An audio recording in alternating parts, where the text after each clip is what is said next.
Hello, everyone. I'm Kristen, and I'm going to be talking about alignment for downward facing dog. If you would like some modifications and you have a blanket or you have a block, feel free to grab those to have them close by. First, I like to start with table. So if you don't know the alignment for table, feel free to watch that video first. Once in your table shape, you can choose to keep your arms where they are underneath your shoulders, or for my downward dog, I personally like to bring my hands slightly forward from where they were in table. When you're ready, pressing your toes into the mat. And if you're a beginner, keeping your knees bent. So let's find this shape as a beginner. Bringing your hips up towards the ceiling. Maybe you stay in this shape, and that's totally fine. If it feels okay to straighten the knees, feel free to do so. And I'm gonna move this so you can see my feet.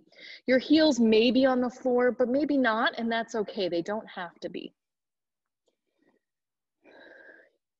You wanna keep the hands spread nice and wide, little hollow in the palm of your hand to protect your wrists.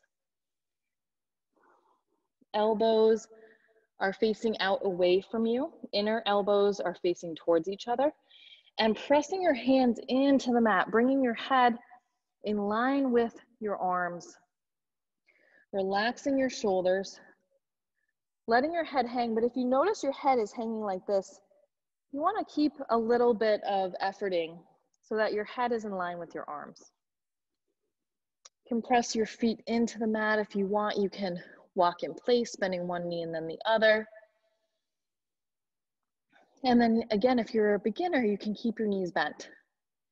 If this feels like too much for you, there's a few choices. If you're not sure about your legs, you can bring a block in between your upper legs and pressing your legs in towards each other. You can find that shape. If your wrists are bothering you, you can reach for a blanket or some sort of cushion and bring your wrists on that.